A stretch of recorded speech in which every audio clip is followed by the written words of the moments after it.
आज शिवरात्रि का शुभ अवसर है। हालांकि मैं तो भगवान शिव की बातें करने वाली थी। थोड़ा सा समय ले लेती हूँ, रात्रि का समय जाग लेते हैं आज गुरु के नाम पर। शिव पुराण में गुरु की महिमा भगवान शिव ने कही और दीक्षा की महिमा भगवान ने कही। थोड़ी सी वो सुन लेते हैं। और भगवान को कौन प्रिय है, थोड़ी वो बातें सुन लेते हैं। शिव पुराण से ज्यादा व्याख्या नहीं करूंगी, केवल पढ़ती हूँ। ठीक है। ये आता है वायवी संहिता में, शिव पुराण का द्वितीय खंड गीता प्रेस का उत्तरखंड में। वायवी वायवीय संहिता है। उसमें पंचदशो अध्याय, 50वां अध्याय है। उसमें ये जो संवाद है वो श्री कृष्ण और उपमन्यु ऋषि, इनके बीच बीच में चल रही है। उपमन्यु ऋषि कौन थे? तो उपमन्यु ऋषि ये व्याघपाद मुनि के घर में पैदा हुए थे। और जब छोटे थे तो इनके घर में इतनी गरीबी थी, मुनि के घर में, कि उपमन्यु जब बालक थे तो माँ के पास गए और बोले, माँ मुझे गरम गरम दूध दे दे। और उस समय दूध नहीं था घर में। माँ ने बोला, मैं क्या दूं? तो माँ ने चावल लिया, चावल को पीस दिया, और पीस करके पतला सा उसका जो चावल का पानी है उसी को गर्म करके दे दिया, कहा ये दूध है। अब बालक ने पिया तो बोला, माँ ये दूध नहीं है, ये तो कुछ और है।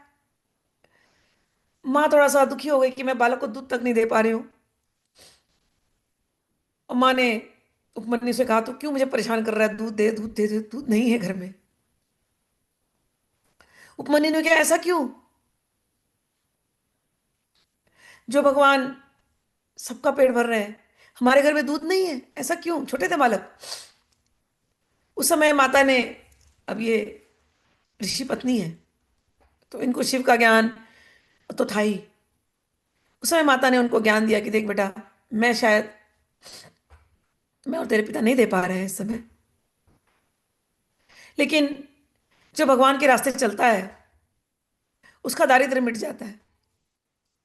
तू भी भगवान शिव की आराधना कर, और भगवान शिव प्रसन्न होंगे, प्रकट होंगे, तो तेरी इच्छा पूरी हो जाएगी।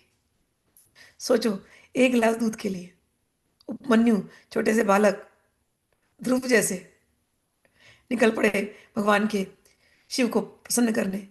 भगवान शिव प्रसन्न हुए। पूरी कथा है ये वायवी संहिता में। लंबी चौड़ी कथा को मैंने सार बताया। भगवान शिव प्रसन्न हुए हैं और प्रसन्न होकर के उनको दूध, दही, घी का सागर प्रदान कर दिया। मतलब इतना ऐश्वर्य दिया। या रुद्रम चमकम नमकम पढ़ रहे हैं, इसमें ऐश्वर्य ऐश्वर्य की बात है। मेरी पुरानी प्लेलिस्ट है, जो लोग नए ज्वाइन किए हैं ग्रुप में, आप लोग शेयर कर देना, वॉलंटियर्स को बोल रही हूँ। पुरानी प्लेलिस्ट रुद्रम चमकम नमकम की। तब मेरे पास समय होता था तो मैं फुर्सत में ये सब करती थी, और मैंने ये बहुत किया अपने जीवन में। एक ललिता सहस्त्र नाम और ये रुद्रम रुद्री पाठ, ये मैं घंटों घंटों करती थी। ये जो 11 जो आप कर रहे हो, ये मेरा नित्य का नियम था। जब मैं शिव साधना में थी तो ये नित्य का नियम था, सुबह से लेकर 2-3 घंटे बैठना और रुद्री पाठ करना। मेरे मन में अतिरुद्र, लघु रुद्र, ये सब करने की बड़ी इच्छा होती थी, तो मैं करती थी और समय था मेरे पास, तो मैं करती थी। तो ये मेरे जीवन में अगर कोई चीज़ अच्छी आई है तो माँ और बाबा की कृपा है, हमेशा यही कहती हूँ। जो मैंने किया वही मैं आप लोगों को दे रही हूँ। ठीक। तो ये छोटा मोटा चीज़ नहीं है, इसमें बहुत कुछ है। प्लीज़ ग्रुप में शेयर कर देना, चैनल्स पे शेयर कर देना पुरानी वाली प्लेलिस्ट, ताकि जो लोग नए ज्वाइन किए हैं वो उस प्लेलिस्ट को सुन सकें। इस रुद्रम चमकम नमकम के 11 अनुवाक, 11 अनुवाकों में क्या लिखा है और 11 चमकम नमकम में क्या दिया है, मैं आपसे कहती हूँ, आपको किसी चीज की कमी नहीं होगी जब आप भगवान शिव की आराधना करते हैं। भगवान शिव के पास साक्षात शक्ति है। भगवान शिव, आप देखते हैं उनका स्वरूप कैसा है, एकदम अवघड़, स्मशान में बैठे हैं, फिर भी उन्हें उन्हें चिंता नहीं होती अपने परिवार की, क्योंकि साक्षात अन्नपूर्णा घर में बैठी है। जो भगवान शिव की आराधना में लगता है, भगवती अन्नपूर्णा स्वयं उसके घर में बैठी रहती है। ये है भगवान शिव के भक्तों की हालत। वही भगवती त्रिपुरा है, वही लक्ष्मी के रूप में है। तो भगवान शिव की जो आराधना करता है, उनके घर में साक्षात लक्ष्मी रहती है। लक्ष्मी जी भगवान कृष्ण की आराधना करती है, और भगवान कृष्ण वो किसको पूजते हैं? वो भगवान शिव को। ये बात शिव पुराण में आई है। ये भगवान कृष्ण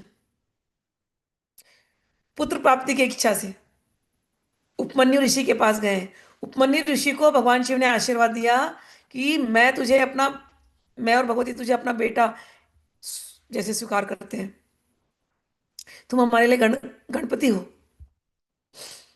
कार्तिकेय जैसा उनको स्नेह दिया है भगवती ने। इन उपमन्यु ऋषि के पास भगवान श्री कृष्ण गए हैं और उनसे पाशुपत व्रत का जो है विधान समझा है, और वो किया है। उन भगवान कृष्ण और उपमन्यु ऋषि का जो वाणी है, उस वाणी में 11वें अध्याय में शिव के भजन चिंतन एवं ज्ञान की महत्ता का प्रतिपादन किया गया। और कुछ कुछ बातें मैं वहां से ले लूंगी। उसके पहले वाले में जो है 10वें अध्याय में भगवान शिव के प्रति श्रद्धा भक्ति का आवश्यकता का प्रतिपादन, शिव धर्म के 4 पादों का वर्णन इत्यादि, शिव पूजन के अनेक प्रकार एवं अनिंद्य चित्त से भजन की महिमा, इसको भी मैं थोड़ा कवर करूंगी। लेकिन उसके पहले क्योंकि गुरु की चर्चा हो चुकी है, और जो गुरु है वही शिव है, वही शिव है वही गुरु है, तो अपने गुरुजनों को याद करते हुए भगवान शिव ने क्या कहा उसको पहले सुना देती हूँ। श्री कृष्ण कह रहे हैं, श्री कृष्ण उवाच। आपको पता है भगवान का नाम लेते ही, श्री कृष्ण का नाम लेते ही मुझे बड़ा आनंद आता है। और जब भगवान कृष्ण के मुख से प्रश्न निकल रहा है, 2 गुरु हैं यहाँ पर, कृष्णम वंदे जगत गुरु और शिव। एक गुरु दूसरे गुरु के बारे में, एक और गुरु उपमन्यु, उनसे प्रश्न कर रहे हैं। 3 गुरु यहाँ पर बैठे हुए हैं, और इनसे प्रश्न क्या किया जा रहा है कि गुरु की व्याख्या की जाए, गुरु की महिमा बताई जाए। अब वो उपमन्यु ऋषि वो वो गुरु की महिमा बता रहे हैं। श्री कृष्ण उवाच।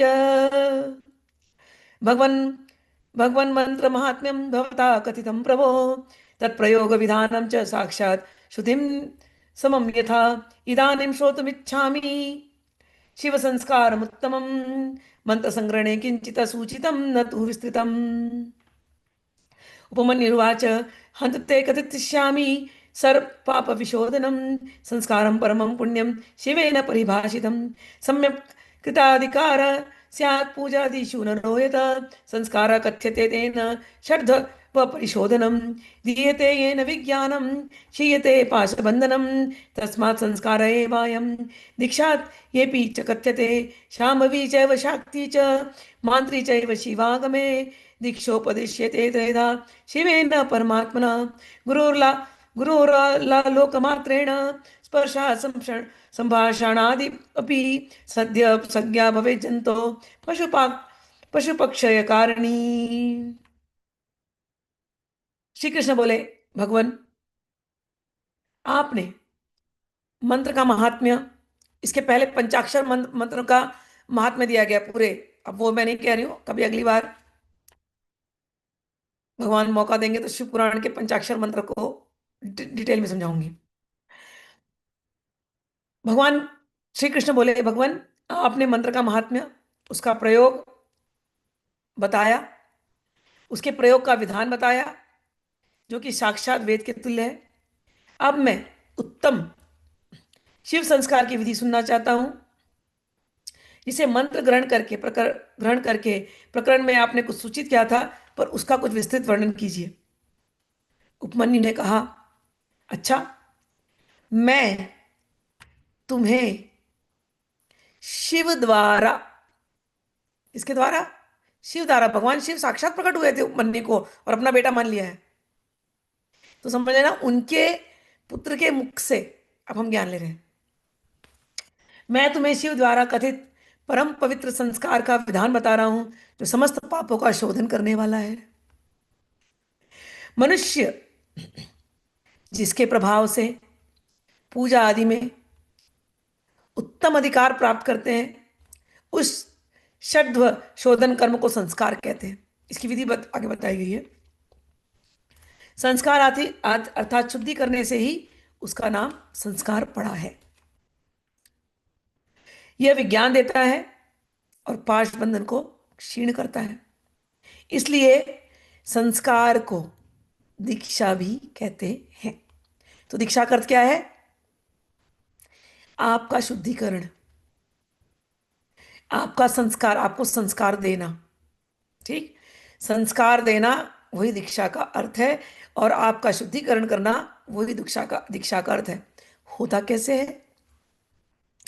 कहते हैं शिव शास्त्र में परमात्मा शिव ने शांभवी, शाक्ति और मंत्री तीन प्रकार की दीक्षा का उपदेश किया है।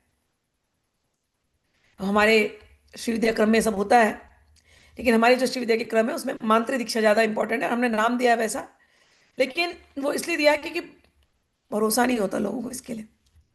अब सुनो क्या कह रहे हैं। कहते हैं कि इंपॉर्टेंट चीज, हाँ, कैसे दीक्षा मिलती है। कहते हैं गुरुर गुरोर आलोक मात्रेण, कि केवल गुरु देख ले, गुरु के दृष्टिपात्र से।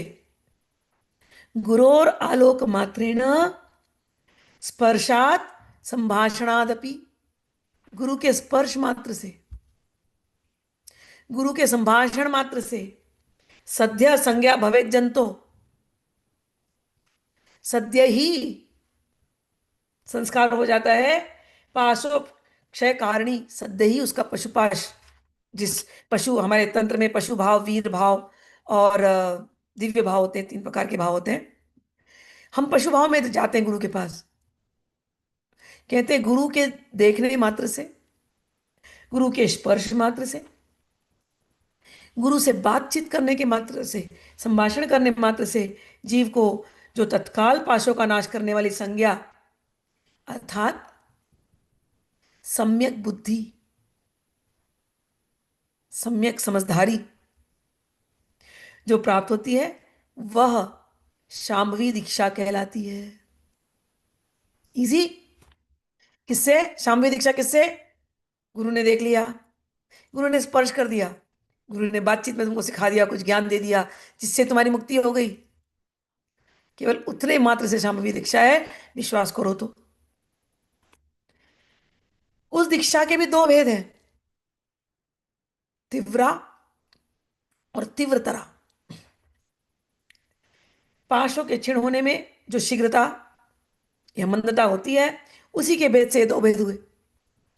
जिसे दीक्षा से तत्काल सिद्धि या शांति प्राप्त होती है। दीक्षा से क्या प्राप्त होना है? शांति, आनंद। जिस दीक्षा से तत्काल तुरंत की तुरंत सिद्धि या शांति प्राप्त होती है, वह तीव्रतरा है। और जीवित पुरुष के पाप का अत्यंत शोधन करने वाली जो दीक्षा है, उसे तीव्रा कहा गया है। कि एक है कि तुरंत आपने गुरु से दीक्षा ली, आपके अंदर परम शांति और आपको विश्वास हो गया कि अब मुझे गुरु मिल चुके हैं, अब इस मार्ग में मैं चलूंगा, मेरा कल्याण ही कल्याण है। और कभी कभी होता है कि दीक्षा लेने के बाद भी चल तो रहे हैं, लेकिन डाउट, डाउट, डाउट। तो दीक्षा तो मिली है, गुरु का स्पर्श भी मिल गया, गुरु का प्रेम भी मिल गया, लेकिन आपका संशय नहीं जा रहा है। तो दीक्षा तो काम कर रही है, लेकिन अभी समय है, तो उसको तीव्रा कहा गया। अब तो ये हुई शांभवी। शांभवी के दो भेद, तीव्रा, अति तीव्रा। और दूसरी हुई शाक्ति। शाक्ति क्या होती है? शाक्ति ज्ञानवती दीक्षा, शिष्य देहम प्रविश्यतु, गुरुणा योग मार्गेण क्रियते ज्ञान चक्षुषा। गुरु योग मार्ग से शिष्य के शरीर में प्रवेश करके ज्ञान दृष्टि से जो ज्ञानवती दीक्षा देते हैं वह शाक्ति कही गई है। ये हायर दीक्षा है कि गुरु स्वयं शिष्य के अंदर प्रवेश करता है और शिष्य के मुख से बोलता है। जो ज्ञान देना है वो देता है। ये शाक्ति दीक्षा है और ये मेरे अनुभव का दीक्षा है। क्योंकि मैं अपने आप को देखूं तो मैं, इतना तो नहीं आता मुझे, लेकिन कभी कभी जब मैं गुरु आज्ञा से, जब मैं व्यासपीठ पे बैठी हूँ और कुछ वाणी से निकलती है बातें, मैं हमेशा कोशिश करती हूँ कि जब मैं व्यासपीठ पे हूँ तो सत्य ही निकले, ग्रंथों से मिलती जुलती बातें निकले। लेकिन कभी कभी ऐसी बात निकलती है जिसका मुझे भी भान नहीं होता कि निकल गई,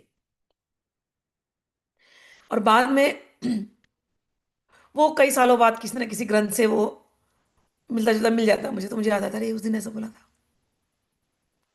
तो गुरु जन कई बार, जैसे आप लोग कुछ लोग शिविर में आए, लोगों ने अनुभव किया है मेरा, मुझे, और कई बार लोगों ने बोला, अरे आपके मुझसे बड़े गुरु जी बोल रहे थे, ऐसा लग रहा था, या भगवती बोल रही थी ऐसा लग रहा था, या भगवान कृष्ण बोल रहे थे ऐसा लग रहा था। तो ये वो शाक्ति दीक्षा है कि जहां स्वयं गुरु शिष्य के अंदर प्रवेश करके वो काम कर जाते हैं। जितने मेरे शिष्य हैं कभी कभी घबराते हैं, मैं उनको बोलती हूँ तुम लोग आगे करने वाले हो काम, तो बोलते हैं माँ नहीं नहीं हो ही नहीं सकता। तो मैं मुस्कुराती हूँ, क्योंकि मैं ही आकर के बोलूंगी, शरीर बदल के आएगा, मैं अपने शिष्यों में छा जाऊंगी ज्ञान स्वरूप बन करके, तो मैं ही आकर के बोलूंगी, ज्ञान थोड़ी ना रुकने वाला। ठीक। तो वो जब जब जब वैसी दीक्षा होगी ना, किसी किसी शिष्य में घटित होगी, वो रियल शाक्ति दीक्षा होगी। तुम हैरान हो जाओगे कि तुम्हारे मुख से वो वाणियां निकल रही हैं जो तुमने सोचा भी नहीं था कभी।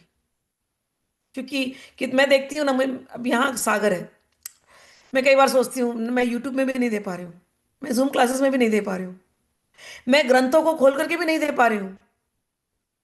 जबकि लोगों ने मुझे कई बार बोला, अरे आपके चैनल पे कितने वीडियोस हैं, मैं नहीं दे पा रही हूँ उतने वीडियोस में भी ज्ञान। अभी भी लगता है कि मैं श्री विद्या की एक और शिविर लगाऊं, 1 महीने की शिविर, पूरा था जाकर के तब शायद होगा। फिर हमारे जो लॉजिस्टिक्स होते हैं भैया, 1 हफ्ते से ऊपर हम कर नहीं पाते, क्योंकि लोग शिविर अटेंड नहीं कर पाते, छुट्टियां नहीं है लोगों की। तब लगता है कहाँ बैठू कैसे दूं, कैसे उन शिष्यों को इकट्ठा एकत्रित करूं जिनके पास समय है, जो मेरे को दे सकते हैं समय, और पैसे की चिंता ना हो, और खाने पाने की चिंता ना हो, या अरेंजमेंट की चिंता ना हो, बस बैठ जाओ पुराने जमाने के जैसे कहीं पहाड़ों के अंदर, कोई वीडियो की नहीं, कोई वाईफाई की नहीं, कोई किसी चीज की चिंता नहीं, ज्ञान धारा प्रवाह बहे। कभी कोई चिंता में आकर के अपने गुरुजन के सामने बैठती हूँ, कैसे होगा, फिर वो वही बोलते क्यों डर रही है, जब तेरे से हम कर रहे हैं तो उनसे भी हम करेंगे ना, क्यों चिंता कर रही है। तो तू जो बीज लगा रही हो बीज लगाती जा बस, आगे का हम देख लेंगे। ठीक है। ये है ज्ञानवती शक्ति दीक्षा, जहां गुरु स्वयं योग मार्ग से, योग मार्ग क्या है, क्षमा करना मैं प्रवचन देने वाली नहीं थी लेकिन आ रहा है। योग मार्ग ये है जहां शिष्य गुरु से एकदम जुड़ा हुआ है, योगी मन। जो शिष्य अपने गुरु जी से जुड़ा हुआ है उसको कभी ज्ञान की कमी होगी नहीं, वो बोलने वाला नहीं भी हो फिर भी वो धारा प्रवाह बोल सकता है, क्योंकि गुरु उसके मुख से बोलते हैं। ये है शक्ति दीक्षा। आगे कहते हैं कि क्रियावती दीक्षा, वो कौन सी दीक्षा होती है, कहते हैं मांत्रिक क्रियावती दीक्षा, कुंड मंडल पूर्विका, मंद मंद तरोदशात कर्तव्या गुरुणा व्यही। क्रियावती दीक्षा को मांत्रिक दीक्षा कहते हैं। जो दीक्षा समारोह आप लोगों का होता है, यज्ञ होता है, पूजा पाठ होता है, जब आप शिविरों में आते हैं, तो वो दीक्षा जो होती है आपकी वो मांत्रिक दीक्षा होती है। तो 3 प्रकार की दीक्षा, इसमें क्या होता है, गुरु बाहर से धीरे धीरे या तेजी से, जैसा शिष्य है उस प्रकार से स- उसका जो है वो संस्कार करते हैं, उसका शुद्धि करते हैं। ठीक है। जिस शिष्य में गुरु की शक्तिपात नहीं होती उसमें शुद्धि नहीं आती, और उसमें ना तो विद्या, ना शिवाचार, ना मुक्ति, ना सिद्धियां ही होती है। अतः प्रचुर शक्तिपात के लक्षणों को देखकर गुरु ज्ञान अथवा क्रिया के द्वारा शिष्य गुरु गुरु को करना पड़ता है कि शिष्य कैसा है, उस हिसाब से गुरु को शिष्य का शोधन करना पड़ता है। जो लोग, अब शिष्य को कह रहे हैं, जो लोग मोहवश इसके विपरीत आचरण करते हैं, या गुरु भी अगर विपरीत आचरण आचरण करते हैं, शिष्य को ज्ञान नहीं दे रहे हैं, केवल शिष्य के धन पर ध्यान है, तो दोनों नष्ट होते हैं। अतः गुरु सब प्रकार से शिष्य का परीक्षण करे। दीक्षा का दीक्षा हमारी सही तरीके से हो रही तो उसका लक्षण बता रहे हैं। उत्कृष्ट बोध और आनंद की प्राप्ति ही शक्तिपात का लक्षण है। गुरु जब मनुष्य रूप में होता है ना, तो मनुष्य जैसे तुम्हारे से ही खा रहा है, तुम्हारे से पी रहा है, तुम्हारे से ही घूम रहा है, फिर रहा है, तुम्हारे से पिक्चर भी देख रहा है, तुम्हारे से गाने भी सुन रहा है। कई बार ये एक गलती हो सकती है कि तुम्हें लगे गुरु मेरे जैसा है। इस गलतफहमी में जाना मत, कभी बचना। गुरु के पास जब तुम हो, गुरु का ज्ञान वही गुरु है। क्या उस ज्ञान से तुम्हें बोध हो रहा है, तुम्हारी बुद्धि बढ़ रही है? क्या तुम उस ज्ञान से, तुम्हारी ज्ञान बढ़ा? क्या उस ज्ञान से तुम्हें आनंद की प्राप्ति हुई? क्या तुम्हें भगवान की तरफ जाने की विलक्षण उत्कंठा हुई? जब तक कि गुरु के ज्ञान से जुड़े हो ना, तब तक गुरु कल्याण कर पाएगा। जैसे ही तुमने गुरु को अपने जैसा बना लिया, और ये मैं अपने शिष्यों को बोल रही हूं, मैं बहुत, मैं वो गुरु वाली गरिमा जो होनी चाहिए मैं रखती नहीं हूँ, क्योंकि मैं माँ हूं पहले, और फ्रेंड जैसे ज्यादा रहती हूँ मैं। तो कृपा करके मोहित मत होना, प्लीज। यदि दीक्षा के समय पर मेरे दिए हुए ज्ञान से, यदि आपको सच में आपके ज्ञान में वर्धन होता है, आपको उत्कृष्ट बोध का भान होता है, यदि आपको आनंद आता है, तो यही शक्तिपात का लक्षण है। क्योंकि जब शक्तिपात होता है, तो वो परम शक्ति गुरु परंपरा से, इस गुरु के शरीर से आपके अंदर जाती है, और वो परम शक्ति जो है वो प्रबोध आनंद रूपिणी है। प्रबोध आनंद का रूपिणी यानी आपको प्रबोध होता है, एनलाइटनमेंट, आनंद का एक सतत प्रवाह होता है। और इस बोध का लक्षण क्या है? इस बोध का लक्षण है, कहते हैं कि अंतःकरण में सात्विक परिवर्तन। कि अब तक आपका मन संसार में रमा था, इसलिए दुखी था, लेकिन जैसे ही गुरु से शक्तिपात हुई, तो आपका अंतःकरण शुद्ध होने लगता है, सात्विक होने लगता है, द ट्रांसफॉर्मेशन। और जब ये अंतःकरण शुद्ध होता है, तो क्या लक्षण है? तो उसके लक्षण बताए गए यहां पर। कहते हैं, आनंद बोधियो लिंगमंत कर्ण विक्रिया यथा स्यात् कंप रोमांच स्वर नेत्रांग विक्रिया। कि जब अंतःकरण की शुद्धि होती है ना, तो आदमी जब गुरु के पास बैठा है ना, और उस क्षण में, दीक्षा के समय या मंत्र के समय या सत्संग के समय, और गुरु ने उसको छू लिया है, और शिष्य भी इतने अच्छे से जुड़ा हुआ है, जो शिष्य जुड़ा है वो फील करेगा। कहते हैं वो शिष्य, उसके अंदर क्या होता है? कंपन, कांपने लगता है, रोमांच, ये बाल खड़े होने लगते हैं। स्वर विकार, स्वर विकार के अंदर रोने लगता है, या बोल नहीं पाता, अटक जाती है वाणी, इसको कहते हैं स्वर विकार। बोलना तो बहुत कुछ चाह रहा है, लेकिन cut cut cut cut cut cut cut cut आवाज नहीं हो रही, निकल नहीं रही है। स्वर विकार। नेत्र विकार, नेत्र विकार का अर्थ है गुरु को देखे जा रहा है, रोए जा रहा है, रोए जा रहा है, रोए जा रहा है, पता ही नहीं रो क्यों रहा है, रोकना चाह रहा है लेकिन रो, अविरल सुधारा, कंठ से गदगद वाणी, अविरल सुधारा। और कभी कभी तो शरीर एकदम ऐसे स्तंभ की जैसे। मेरे शिविरों में कई बार, मैं ईश्वर की शिविर में हुआ है, किसी किसी के नेत्र अगर अटक गए तो अटक ही गए, 3 3 घंटे अटके थे। ये शक्तिपात है। रो रहे तो रो ही रहे, 4 4 घंटे रो ही रहे, पता नहीं चल रहा उनको, होश ही नहीं, रो क्यों रहे? पहुंचने का भी होश नहीं था, क्योंकि शरीर हिल नहीं रहा है, आंखों से आंसू निकले, हाथ पैर अटके हुए। तो ये दीक्षा के समय पे ऐसा होता है कि जब अंतःकरण द्रवित होता है, तब बाह्य शरीर में कंप, रोमांच, अवरुद्ध कंठ, नेत्रों में रोना, और अंग विकार। अंग विकार यानी कि हाथ पैर टेढ़े मेढ़े, इसको बोलते हैं अंग विकार।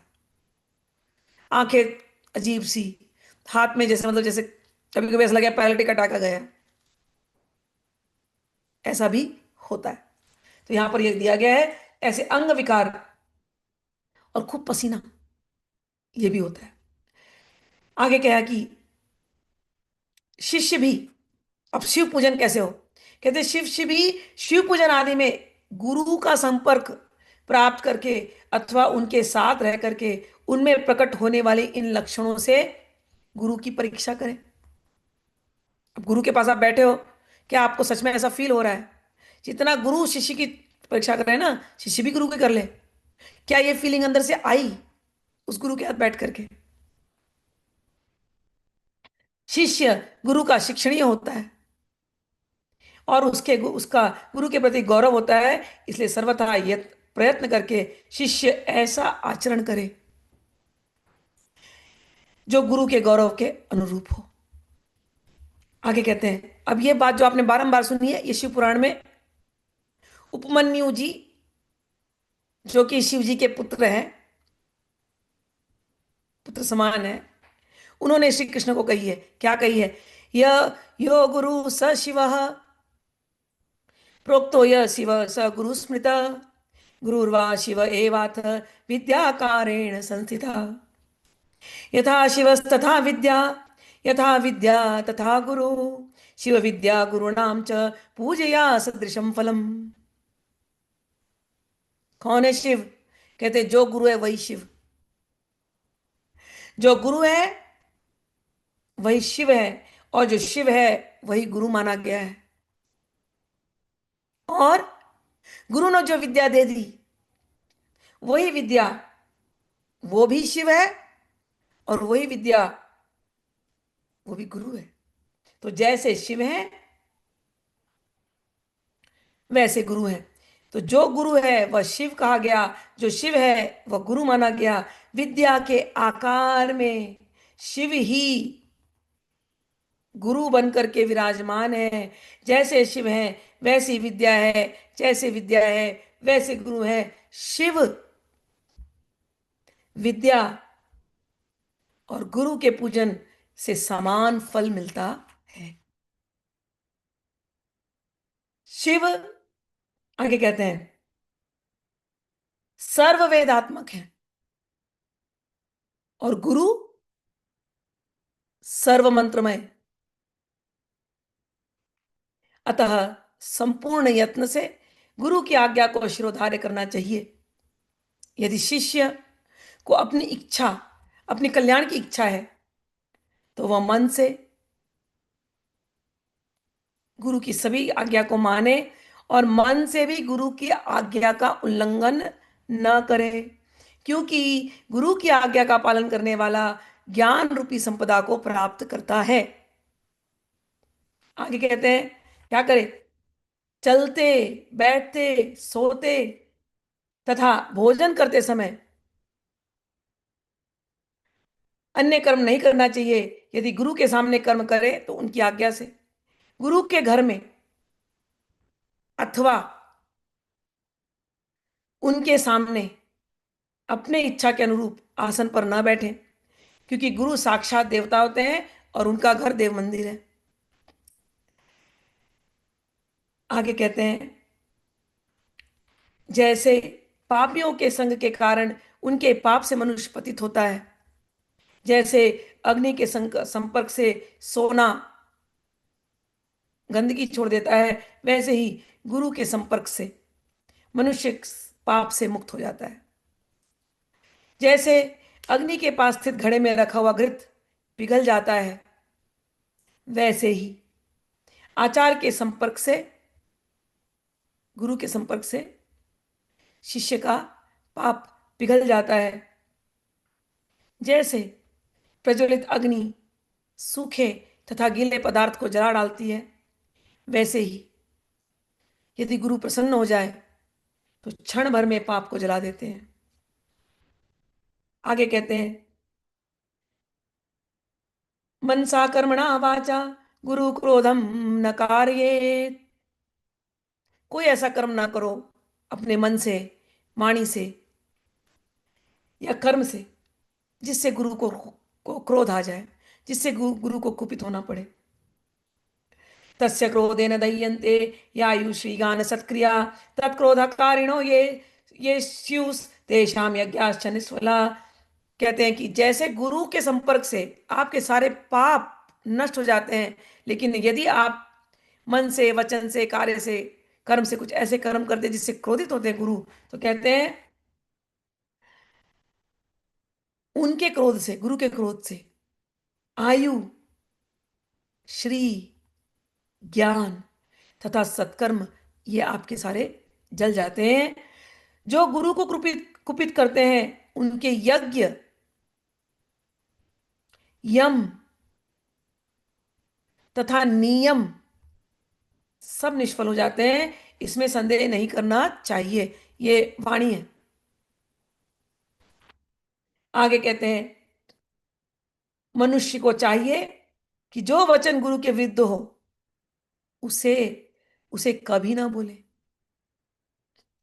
यदि वह महामोह के कारण बोलता है तो रौरव नरक में पड़ता है। ये बात मैं अपने सभी शिष्यों को बारंबार बताती हूँ। कई शिष्य अलग अलग गुरुओं के पास से होकर के आए हैं। जो भी उन्होंने ज्ञान लिया, कई बार मेरे पास आते हैं तो मेरे मुख से हमेशा निकलता है अपने पूर्वाचार्यों के लिए कभी कुछ गलत मत बोलना, कभी निंदा मत करना। और अगर कोई प्रेजेंट में आपका आचार्य हो तो बिल्कुल ही निंदा मत करना। आपने जो भी है, जैसा भी आपका ज्ञान वहां पूर्ण नहीं मिला हो, कोई बात नहीं है, लेकिन गुरु के बारे में ये कब होता है? जब महामोह का आवरण चढ़ता है। उस समय पे यदि गुरु के बारे में कुछ गलत बात, कुछ निंदा, कुछ निकल रहा है आपके मन से, वाणी से, कर्म से, उसके बाद वो कहते हैं रौरव नरक में जाते हैं। वो तो छोड़ ही दो। आप कितना भी निष्ठा कर लो, कितना भी यम नियम, साधना, ध्यान, भजन कुछ भी कर लो, वो आपका सब कुछ निष्फल होने वाला है। कुछ होने वाला नहीं, क्योंकि गुरु गुरु शिव है, शिव गुरु है। फिर कहते हैं यदि मनुष्य अपना कल्याण चाहने वाला और बुद्धिमान है तो उसे कैसा होना चाहिए?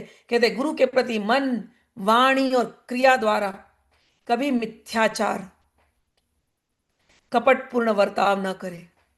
कि मुंह पे कुछ और गुरु के और पीठ पीछे कुछ और ना करे। गुरु आज्ञा दे या ना दे, शिष्य सदा उनका हित और प्रिय करे। असमक्षम समक्षम वा तस्य कार्यम समाचरे इत्थम आचार वान भक्तो नित्यम उद्युक्त मानसः।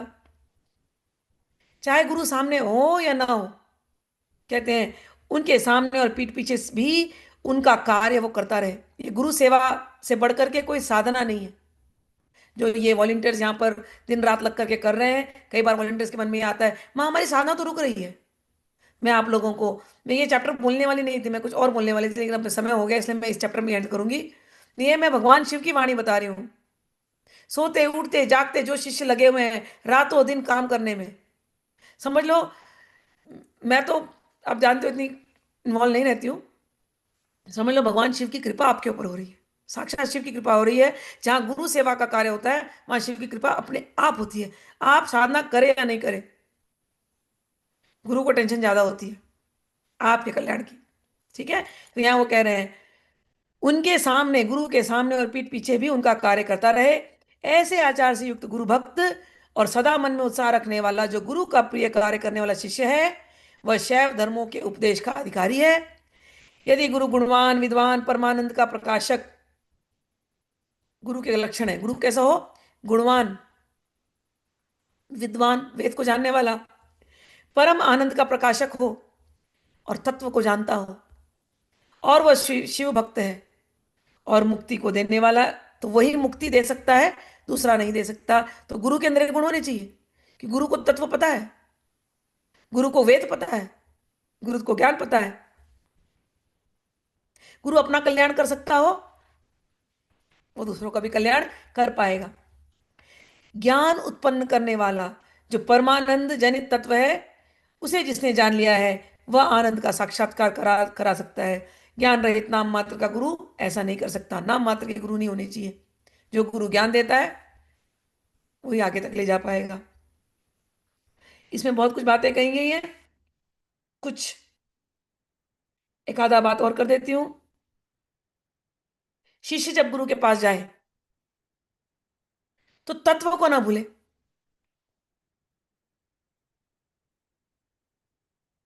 जब तक वो अनुभव ना हो जाए,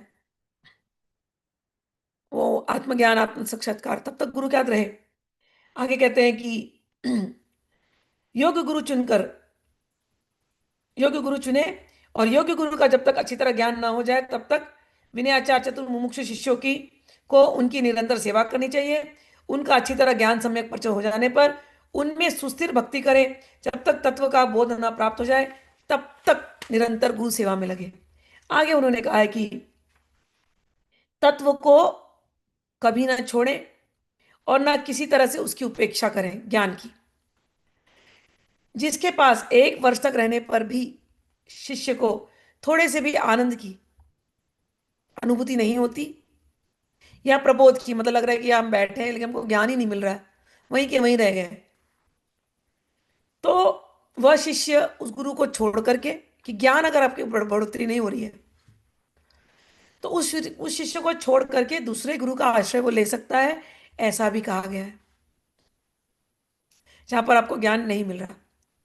फिर कहते हैं, अब वार्निंग दे रहे हैं, गुरु मन्यन प्रपन्ने अपि नाम मन्यत पौर्विकम गुरुर्भ्रातस्तथा पुत्रान बोधकान प्रेरकान प्रेरकान अपि, कि दूसरे गुरु के शरणागत होने पर भी पूर्व गुरु का, गुरु के भाइयों का, उनके पुत्रों का, उपदेशकों का तथा प्रेरकों का अपमान न करें। कि आप किसी और गुरु के पास गए, या आप मुझसे कुछ सीख रहे हैं, समझो आप मुझसे कुछ साल सीख रहे हैं, फिर आपको लग रहा है कि नहीं, कोई और गुरु से हमें बहुत ज्यादा ज्ञान मिल रहा है, यहाँ पर ज्ञान कम मिल रहा है, अगर हो सकता है शिष्य की अपनी अलग रिक्वायरमेंट है, और आप किसी गुरु के पास गए, तो जाइए, जाने में कुछ दिक्कत नहीं है। मैं हमेशा बोली सब, जो जितने गए उतना अच्छा, कोई दिक्कत नहीं। लेकिन ध्यान रखना कि पूर्व गुरु का, अपने पूर्वाचार्यों का, या पूर्वाचार्य के पुत्र कौन है। अब मेरे पुत्र कौन है, कहने को तो 2 बच्चे हैं मेरे, लेकिन मेरे मानस पुत्र सैकड़ों हैं। तो जो मेरी सेवा में दिन रात लगे हुए हैं, मेरे गुरु कार्य में जो दिन रात लगे हुए हैं, ऐसे यदि मेरे पुत्रों का या मेरी बेटियों का कोई यदि निंदा करेगा तो वो सही नहीं है। तो उससे जो आप जा रहे हैं ना इस मार्ग पर आगे, उससे आपका कल्याण नहीं होगा। इसलिए यदि आप गुरु बदल भी रहे हैं तो गुरु बदलने में इतना ध्यान रखना कि पूर्व के आचार्यों का या पूर्व के आचार्य के जो पुत्र है, मानस पुत्र है, पुत्रियां हैं, उनकी निंदा कभी नहीं करना, और सामने यदि है तो बिल्कुल ही नहीं करना। ठीक है। और जो उनका काम कर रहे हैं गुरु का, उनकी भी निंदा नहीं करना चाहिए, तथा प्रेरकों का, जो गुरु की बात लेकर के आगे बढ़ा रहे हैं, प्रीचिंग कर रहे हैं, उनका भी अपमान कभी मत करना। आगे कहते हैं, सर्वप्रथम ब्राह्मण, वेद में पारंगत, प्रज्ञा संपन्न, सुंदर, प्रियदर्शन, सब प्रकार से अभय प्रदान करने वाले तथा करुणामय चित्त वाले गुरु के पास जाकर के उनकी आराधना करनी चाहिए, और मन वचन कर्म से प्रयत्न पूर्वक उन्हें प्रसन्न करना चाहिए। शिष्य को चाहिए कि जब तब तक उनकी आराधना करें जब तक वे प्रसन्न न हो जाए। उनके प्रसन्न हो जाने पर, गुरु के प्रसन्न हो जाने पर शिष्य का पाप नाश हो जाता है। अतः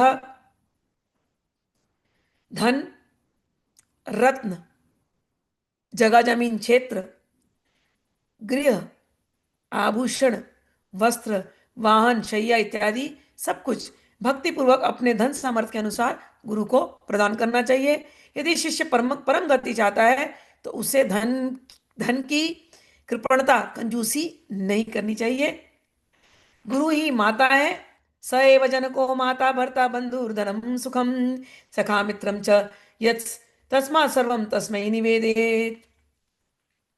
कहते हैं कि गुरु ही माता है, पिता है, पति, बंधु, धन, सुख, सखा तथा मित्र है, इसलिए उन्हें सब कुछ अर्पित कर देना चाहिए। इस प्रकार निवेदित करके बाद में परिवार तथा बंधुजनों सहित अपने को भी संकल्प पूर्वक उन्हें समर्पित करके सदा के लिए उनके अधीन हो जाना चाहिए। जो जब मनुष्य, अब कह रहे हैं हम, यदा शिवाय स्वात्मानं दत्तवान देशिकात्मने तदा शैवो भवेद्देहि न ततो अस्ति पुनर्भव। गुरुश्च स्वामश्रित शिष्यं वर्षमेकं परीक्षेत ब्राह्मणम क्षत्रियम वैश्यम द्विवर्षम एवं त्रिवर्षकम। कहते हैं कि जब मनुष्य शिव स्वरूप गुरु के निमित्त अपने को समर्पित कर देता है, तब वह शैव हो जाता है, और उसके बाद उसका पुनर्जन्म नहीं होता। कठिनाई यही है कि मनुष्य रूपी गुरु में वैसी भावना आना। मैंने मेरे पिताजी में देखी है भाई, उनकी भावना उनके गुरु के प्रति कोई हिला ना सका। ना उनके मुख से कभी अपने गुरु, किसी भी गुरु के लिए कभी कोई निंदा का शब्द निकला हो। कई बार शिष्य लोग आते थे और कई बार ऐसे अजीब अजीब बातें कर लेते थे। मैं बच्ची थी, मैं सुनती रहती थी, तो मेरा मन तो हिल जाता था। लेकिन मेरे पापा को, मैं ये जब पढ़ती हूँ तो मुझे मेरे पापा ही याद आते हैं कि उन्होंने क्या आदर्श रखा है मेरे सामने, क्या आदर्श रखा है। उनकी गुरु भक्ति अडिग, मतलब अडिग। संसार में कोई कितना भी कान भर दे, पापा की गुरु भक्ति कभी गई ही नहीं। मुझे लगता है वही, उसी ने उनको बनाया जो वो बने। और मैं बहुत लकी थी कि ऐसे पिता ही मेरे गुरु बने हैं और मेरे गुरु ही मेरे पिता हैं। और ऐसी परंपरा से मैं हूँ। उनसे मैंने बहुत कुछ प्रैक्टिकल सीखा। ये कृपा है। आगे उसमें कहा कि अंत में कहते हैं शिष्य के लक्षण कैसे होते हैं। कहते हैं गुरु के तिरस्कार आदि करने पर भी, कि गुरु ने डांट दिया, गुरु ने तिरस्कार कर दिया लोगों के सामने। हम तो कहते हैं गुरु डांटे ना, तो उससे ज्यादा प्रसाद कुछ नहीं है। क्योंकि गुरु को आपसे क्या लेना देना, आपके भलाई से अतिरिक्त वो कुछ चाहता नहीं। सच्चा गुरु को सच में कुछ नहीं चाहिए, उसके पास सब है। तो कहते हैं शिष्य के लक्षण बता रहे हैं कि गुरु ने यदि तिरस्कार कर दिया, तो भी तिरस्कार करने पर भी जो विषाद को नहीं प्राप्त करते, जो मन में विष नहीं भरते कि शिष्य, अरे गुरु ने ऐसे कैसे बोल दिया सबके सामने मेरे को, क्या समझते गुरु जी अपने आप को, अब अंदर में भर रहे जहर, फिर दूसरे को जाकर उगल रहे जहर। वो शिष्य नहीं है। गुरु के तिरस्कार आदि करने पर भी जो विषाद को नहीं प्राप्त होते हैं, वे ही संयमी, शुद्ध तथा शिव संस्कार कर्म के योग्य हैं। शिव की आराधना कौन कर सकता है? तो वो कह रहे हैं यहाँ पर, आकृष्टा स्थाड़िता वापि ये विषादम न यान्त्यपि ते योग्या संयता शुद्धा शिव संस्कार कर्मणि।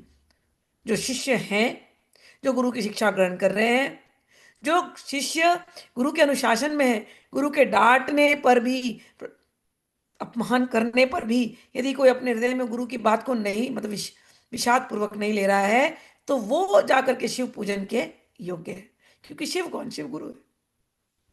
आगे कहते हैं जो किसी की, जो और भी गुण, जो किसी की हिंसा नहीं करते।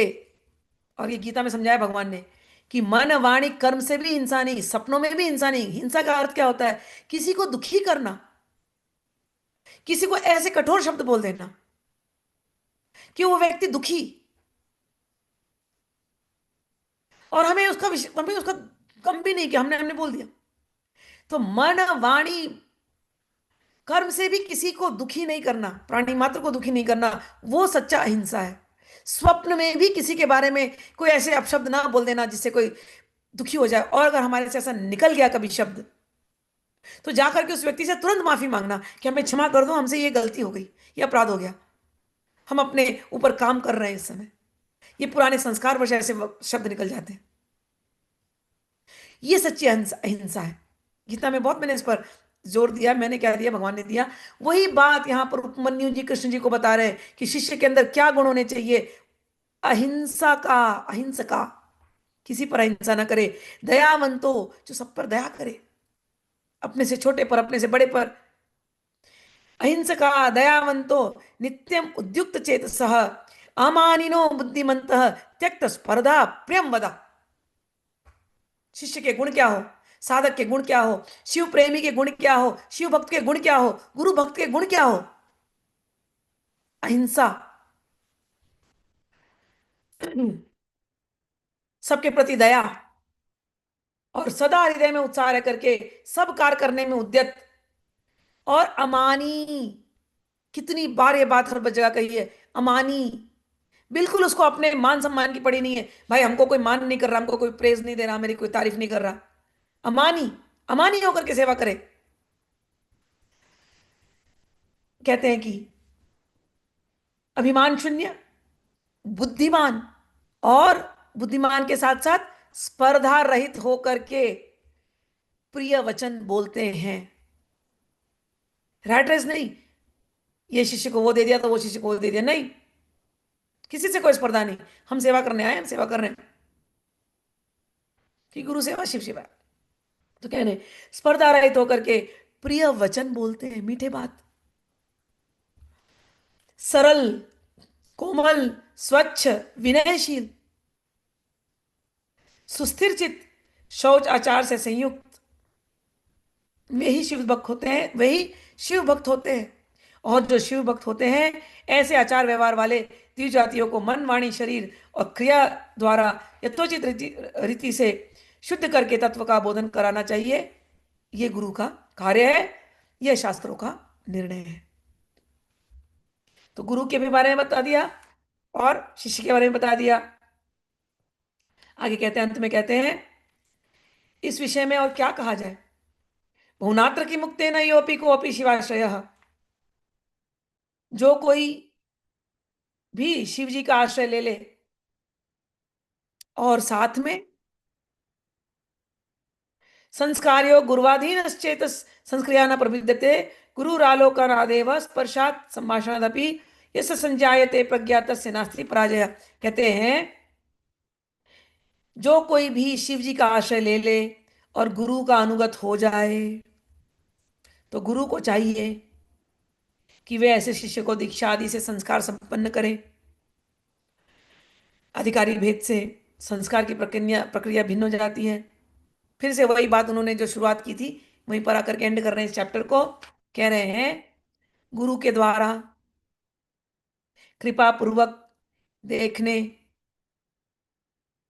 छूने अथवा वार्तालाप करने मात्र से उस साधक में निर्मल बुद्धि का उदय होता है और तब वह नानाविध दोषों से पराजित नहीं होता। यौगिक रीति से शिष्य को जो मानसी दीक्षा प्रदान की जाती है, वह विषय अतीव गोपनीय होने के कारण गुरुमुख से ही जानने योग्य है, अतएव उसका वर्णन यहाँ नहीं किया गया है। बाकी के फिर आगे और चैप्टर्स में उन्होंने और भी दीक्षा की बात बताई गई। समय बहुत हो गया है मुझे पता है, लेकिन वर्ष में एक ही बार आता है शिवरात्रि, और ये हमारे माँ बाबा के विवाह का क्षण है, और रात्रि में ही विवाह होता है इंडिया में, तो क्षण एकदम सही है। अब हम लोग, मैं यहाँ पर एंड करती हूँ। ये आज मैं बोलने वाली नहीं थी, ये मैंने सोचा था मैं गुरु पूर्णिमा में बोलूंगी, लेकिन जब बुक खोला तो यही निकला, तो गुरु पूर्णिमा में बाकी की बात कहूंगी। ठीक है, तो चलिए, पूज्य गुरुदेव की जय हो, भगवान शिव रूपी गुरुदेव की जय हो। अब हम लोग अपने रुद्रम पर फिर से चलते हैं।